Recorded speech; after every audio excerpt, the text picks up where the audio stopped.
एक राजा था जिसे चित्रकला से बहुत प्रेम था। एक बार उसने घोषणा की, जो कोई भी चित्रकार उसे एक ऐसा चित्र बनाकर देगा जो शांति को दर्शाता हो, तो वह उसे मुंह मांगा पुरस्कार देगा। निर्णय वाले दिन एक से बढ़कर एक चित्रकार पुरस्कार जीतने की लालसा से अपने अपने चित्र लेकर राजा के महल पहुंचे। राजा ने एक एक करके सभी चित्रों को देखा और उनमें से 2 चित्रों को अलग रखवा दिया। अब इन्हीं दोनों में से एक चित्र को पुरस्कार के लिए चुना जाना था। पहला चित्र एक अति सुंदर शांत झील का था। उस झील का पानी इतना स्वच्छ था कि उसके अंदर की सतह तक दिखाई दे रही थी और उसके आसपास विद्यमान हिमखंडों की छवि उस पर ऐसे उभर रही थी मानो कोई दर्पण रखा हो। ऊपर की ओर नीला आसमान था जिसमें रुई के गोलों के समान सफेद बादल तैर रहे थे। जो कोई भी इस चित्र को देखता उसको यही लगता कि शांति को दर्शाने के लिए इससे अच्छा चित्र कोई और नहीं हो सकता। वास्तव में यही शांति का एकमात्र प्रतीक है। दूसरे चित्र में भी पहाड़ थे, परंतु वे बिल्कुल सूखे, बेजान और वीरान थे और इन पहाड़ों के ऊपर घने गरजते बादल थे जिनमें बिजलियां चमक रही थीं। घनघोर वर्षा होने से नदी उफान पर थी।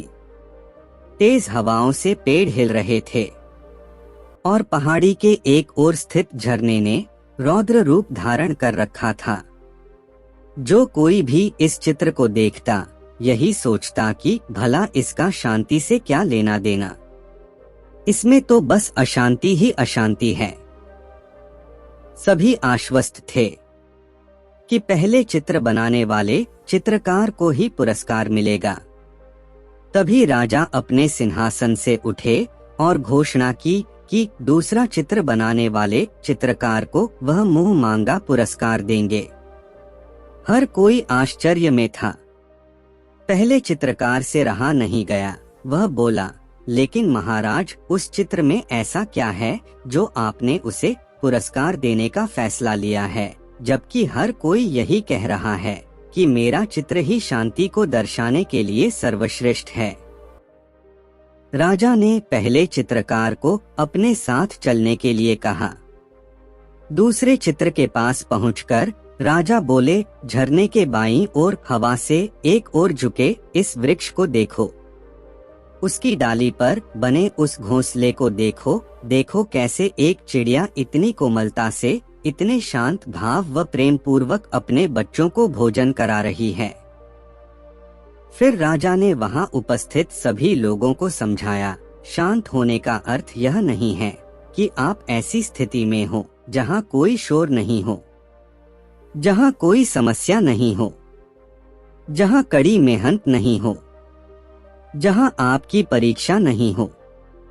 शांत होने का सही अर्थ है कि आप हर तरह की अव्यवस्था, अशांति, अराजकता के बीच हों और फिर भी आप शांत रहें, अपने काम पर केंद्रित रहें, अपने लक्ष्य की ओर अग्रसर रहें। अब सभी समझ चुके थे कि दूसरे चित्र को राजा ने क्यों चुना है। मित्रों, हर कोई अपने जीवन में शांति चाहता है, परंतु प्राय हम शांति को कोई बाहरी वस्तु समझ लेते हैं और उसे दूरस्थ स्थलों में ढूंढते हैं, जबकि शांति पूरी तरह से हमारे मन की भीतरी चेतना है। और सत्य यही है कि सभी दुख, दर्दों, कष्टों और कठिनाइयों के बीच में भी शांत रहना ही वास्तव में असली शांति है। आपको यह प्रेरणादायक कहानी कैसी लगी, हमें कमेंट करके जरूर बताएं। ऐसे ही और प्रेरणादायक वीडियो के लिए सब्सक्राइब जरूर करें। BS motivation. Thanks for watching.